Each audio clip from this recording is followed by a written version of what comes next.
রান্না করতে আমার খুব বেশি ভালো লাগলেও যেটা ভালো লাগে না সেটা হচ্ছে গিয়ে যে রান্নার সময় ক্যামেরা ধরে ভিডিও করা, তারপরে এডিট করা বসে বসে, তারপরে ভয়েস দিয়ে তারপর ওইটাকে আপলোড করা। উফ, আমি ইদানিং এত বেশি পরিমাণে কি বলবো অলস হয়ে গেছি যে আমার কিচ্ছুই মনে যায় না। কিন্তু আমার মনে হইলো যে কোটি কোটি বছর হয়ে গেছে একটা ভিডিও, বড় ভিডিও চ্যানেলে দেই না, তো আজকে একটা ভিডিও আপলোড করা যাক।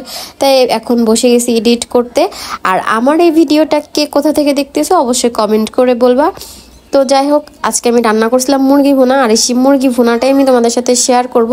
আর রান্না শেষে আমি খেয়েও নিচ্ছিলাম, এটা অবশ্যই তোমরা দেখতে পাচ্ছ। তো চলো চলে যাই রান্নায়। তো হে এভরিওয়ান, আসসালামু আলাইকুম। কি অবস্থা সবার? আশা করছি সবাই ভালো আছো। আমিও তোমাদের দয় অনেক বেশি ভালো আছি। আর প্রচুর পরিমাণে গরম, যার কারণে খুব বেশি ভালোও নাই, অনেক বেশি গরম পড়তেছে। আর তোমরা কিন্তু অবশ্যই গরমে সবাই ঘরে থাকবা, যতটা সম্ভব ঘরে থাকার চেষ্টা করবা, কাজ ছাড়া বাইরে বের হবা না, প্রচন্ড পরিমাণে গরম পড়তেছে। তো প্রথমে আমি গরম তেলে কয়েকটা এলাচ, লং আর দারচিনি দিয়ে তার মধ্যে কিছু কাঁচা পেঁয়াজ দিয়ে হালকা করে ভেজে নিয়ে তার মধ্যে দিয়ে দিলাম এখন হচ্ছে গিয়ে আদা আর রসুন পেস্ট। এখন এটাকে আমি খুব বেশি ভালো করে কষাবো। আর এর মধ্যে আমি কিন্তু দিয়ে দিয়েছি লবণ, হলুদ গুঁড়া, মরিচ গুঁড়া, ধনিয়া গুঁড়া, মানে ঘরে যে নর্মাল মশলাগুলো থাকে ওইগুলা দিয়ে আমি এখন খুব ভালো করে এটাকে কষায় নিব। আর যেটা বলতেছিলাম, বাইরে কিন্তু এখন প্রচুর পরিমাণে রোদ তাপমাত্রা অনেক বেশি। তাই তোমরা যেখানে থাকো না কেন, সব খুব বেশি প্রয়োজন না হলে ঘরের বাইরে যাওয়া দরকার নাই, আমি এটা সাজেস্ট করব। কারণ গরমে সবাই অবস্থা কাহিল হয়ে যাইতেছে, বাইরে বৃষ্টিও নাই। তো আমি এখানে মশলাটা খুব ভালো করে কষায় নিছি। এখন এর মধ্যে আমি দিয়ে দিব হচ্ছে গিয়ে মুরগির মাংসগুলো। আর আমি মুরগির মাংসগুলো একটু ছোট ছোট করে নিছি, তাহলে রান্নাটা আরও বেশি মজা হয়। বড় বড় মাংসের মধ্যে হচ্ছে মশলা ঢুকতে চায় না। আর এখন এটাকে আমি ভালো করে মিক্স করে নেব মশলাগুলোর সাথে। আর এই মশলাগুলো মিশানো হয়ে গেলে এখন এটাকে আমি ঢেকে রান্না করব। আর এই দিকে আমার দেখো যে নোংরা হয়েছিল বাসন কোসনগুলো, এগুলো একটু পরিষ্কার করে নিয়েছিলাম, এটা আমি ক্যামেরায় দেখাইতেছিলাম। আর তারপর চলে গেলাম বেলকুনিতে। এখন যে দেখি যে এই যে ইনি ঘুমাইতেছিলেন, আমাকে দেখে তিনি মাথা উঁচু করলেন। আর তার খুবই মন খারাপ, কারণ এখন তার একটা বউ দরকার, কিন্তু আমি তার বউ দিচ্ছি না। সে খুবই সারাক্ষণ এরকম মন খারাপ করে শুয়ে থাকে, খাবার দাবারও খুব কম খাচ্ছে রিসেন্ট।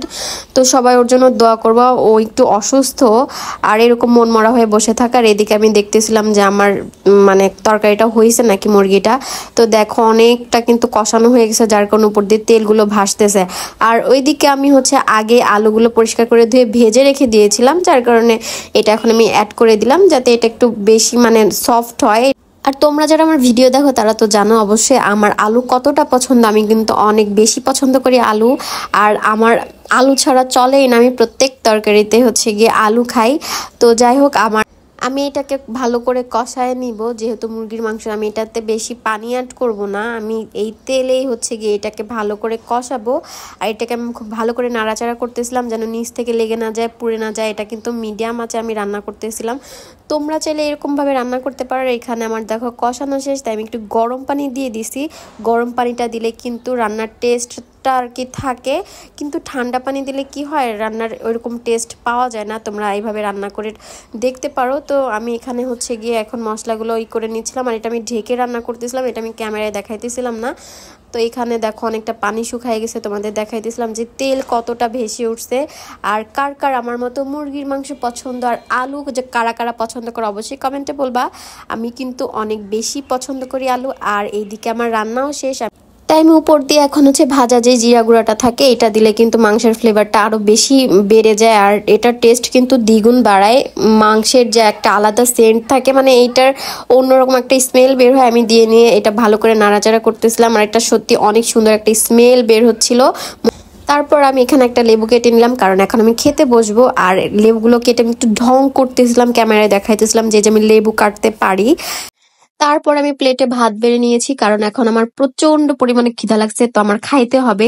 তোমরা কে কে খাবা অবশ্যই কমেন্টে বলে দিও, আমি তোমাদের জন্য পার্সেল করে পাঠিয়ে দিব। আর তোমরা চাইলে এভাবে কিন্তু ট্রাই করতে পারো, রান্না করতে পারো, রান্না করে দেখতে পারো যে কেমন টেস্ট। আমি তোমাদের বলবো এটা সত্যি অনেস্ট, অনেক ভালো, অনেক মজা হয় এভাবে রান্না করলে। আমি এভাবেই রান্না করি, একটু ভুনা টাইপের হয়, আমার কাছে খুবই ভালো লাগে ঝোলের থেকে। তো আমি এখানে খাচ্ছিলাম আর দেখাচ্ছিলাম, দেখো আলু কতটা সফট হয়েছে। আলু ঝোল দিয়ে তারপরে ভাত মাখানোর পরে মুরগির মাংস নিয়ে সামান্য তার উপর একটু লেবু চিপে যে লোকমাটা হয় না, ওইটা মুখে দিয়ে উফ, সেই শান্তি লাগে, খাইতে অনেক বেশি ভালো লাগে। আমি তো এভাবেই খাই, যদিও আমি লেবু খুব কম খাই, তবু আমি খাইলে এভাবেই খাই। তো আমার ভিডিওটা কেমন লাগলো অবশ্যই কমেন্টে বলবা। কোটি কোটি বছর পর তোমাদের সাথে একটা ভিডিও শেয়ার করলাম, আর ভালো লাগলে অবশ্যই আমার ভিডিওতে একটা লাইক কমেন্ট শেয়ার করে দিবা। আর তোমরা যদি নতুন হয়ে থাকো অবশ্যই আমার চ্যানেলটি সাবস্ক্রাইব করে দিবা। তো আজকের ভিডিওটা এই পর্যন্তই। সবাই ভালো থাকো, সুস্থ থাকো, দেখা হবে নেক্সট কোনো ভিডিওতে। সবাইকে আল্লাহ হাফেজ।